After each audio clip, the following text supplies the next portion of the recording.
নমস্কার বন্ধুরা, কেমন আছো সবাই? এরিল লাইফস্টাইলে সকলকেই আবার স্বাগত জানাই। চলে গেলাম দুর্গাপুর থেকে বর্ধমান লোকাল ধরে বর্ধমান স্টেশনে। দুর্গাপুর থেকে বর্ধমান যাওয়ার ট্রেন অবশ্য প্রায়ই থাকে। উঠে পড়লাম এসকেলেটারে।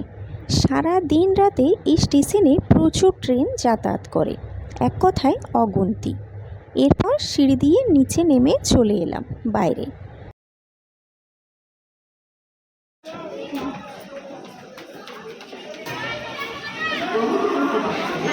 এই যে এটা হলো স্টেশনের বাইরেটা।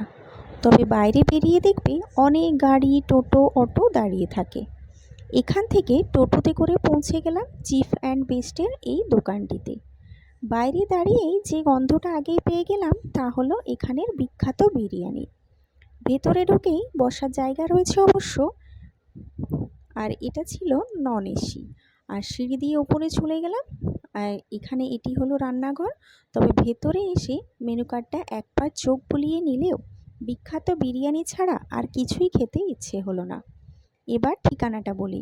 বর্ধমানে ধলডিঘি পেট্রোল পাম্পের একেবারে সন্নিকটে পড়বে এই দোকানটি। বসার জায়গা সব এখানে রয়েছে, আর এখানে খাবার এনে তারপর সার্ভ করা হয়। আমাদের খাবারটা চলে এলো এবার। পরিমাণ নিয়ে তো কোনো কথাই হবে না। এক পিস বড় সাইজের আলু আর লেগ পিস, সাথে চিকেন চাপটা লাগবেই। স্যালাড তো ছিলই, তবে ওপরে ছিল এসি রুম। বসার সমস্ত ব্যবস্থা নিচে ওপরে প্রায় একই ধরনের। এখান থেকে একবার বাইরের দিকটা তাকিয়ে দেখলাম একটি শপিং মল করেছে নতুন, এম বাজার নাম দিয়েছে। খাবারের টেস্ট নিয়েও কোনো কথা হবে না, দারুণ স্বাদ। দুপুর থেকে রাত পর্যন্ত ভিড় এখানে তো লেগেই থাকে, শুধুমাত্র বিরিয়ানি খাওয়ার জন্য। আমাদের খাওয়া দাওয়া কমপ্লিট। প্রাইসটা খুব একটা বেশি বলবো তা নয়, একেবারে যাকে বলে সস্তায় পুষ্টিকর। বাইরেটাতে কত বড় বড় হাঁড়ি নামানো আছে দেখো।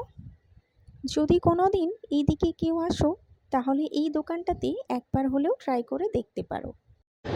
তবে কমেন্টে অবশ্যই জানিও আমার সকল বন্ধুরা যে বিরিয়ানি কার কার পছন্দ। আবার দেখা হবে পরের ব্লগে। ততক্ষণে সকলেই খুব ভালো থেকো এবং সুস্থ থেকো। টাটা।